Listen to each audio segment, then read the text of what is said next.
It is officially the Brendan Fraser comeback tour. Let's talk about The Whale. I know this video is a little behind because I haven't had the chance to see it yet, even though it's been out for about a month and a half and even longer if you got to see it at a film festival. I don't get early access to films like this yet, and actually this isn't even playing at my local theater. I had to see this while I was out of town. I was in a different city, staying at a hotel. I saw the AMC theater across the parking lot. I walked over, saw The Whale, and had a long, thought-provoking walk back to my hotel. The plot on IMDb reads, a reclusive, morbidly obese English teacher attempts to reconnect with his estranged teenage daughter. Darren Aronofsky always knows how to direct a thought-provoking film. Also, a very polarizing film, and that is the best way you can describe the reviews of The Whale right now. There definitely seems to be some split between critics and audience on their opinions of this film, but I would say in general, most of the people that I follow on Letterboxd or other social media sites weren't that big of a fan of this movie. Maybe that's why I enjoyed it so much, because my expectations were so low. I can't say I had a great time with this film because of the dark subject matter, but it was really powerful for me. Going into this film, I did want to get a sense of where people were at with it. And even after the fact, going back and seeing what were the issues that people had. And I can't generalize everyone's complaints, so I would encourage you to go read a lot of the reviews, especially the negative ones, because I do think there are some interesting issues that people have with this movie. Whether it be the slightly offensive way it portrays Brendan Fraser's character, or even the not so subtle metaphors and the very obvious point the director wants to get across. I'm not saying this film is perfect, and there are a variety of issues that I also had with it, but all I can really say is that it worked. And I know that's such a lazy way to review a movie that it just worked for me,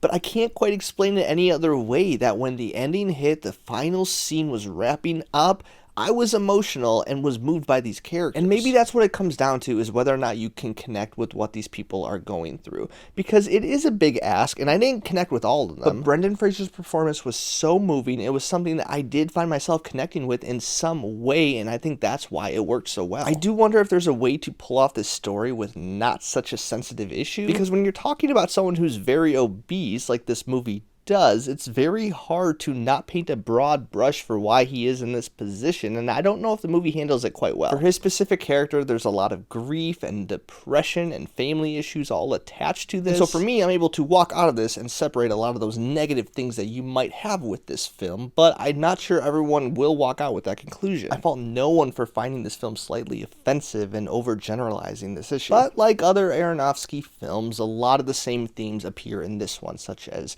depression, addiction, religion. And his films for me are usually pretty hit or miss. Some of them I really enjoy, some of them I don't care for at all. But this one really did feel like a full package of everything you can expect with his movies. The subtlety is not there, he's very clear of what he wants to tell you, and I just don't think I minded it all that much. If you're gonna go into this film trying to predict the end, chances are you can probably get it, and I definitely could see where this was going a mile away. But if that's not really of importance to you and you just want to be here for the journey and connect with these characters, it could potentially work. Like I said, Brendan Fraser's performance is incredible, but also the other cast is really amazing as well. Sadie Sink was the only one I had some minor issues with, but by the end, her final scene really sold me on her. I think she's definitely playing an exaggerated character, so it's hard to tell where it was just in the script or her take on that character. So there's a good chance that she was just doing a great job with what she was given. I'm just not sure I agree with the direction that her character was supposed to go. But like I've mentioned on this channel and other videos, being a father this past year has really affected the way that I view movies, and especially when you throw in a father-daughter relationship mixed in with depression and toxic Christianity, it hits a little too hard. This is also a film that takes place in one single location, being his apartment, and we only spend like a couple minutes outside here and there, and we go to different rooms, but for the most part it's just in his main living area. So it's kind of fun in that way, because we're following his character just being there and seeing different characters come in and out of the home, sometimes interacting with each other. So it really is a film based on relationships. It's a dark,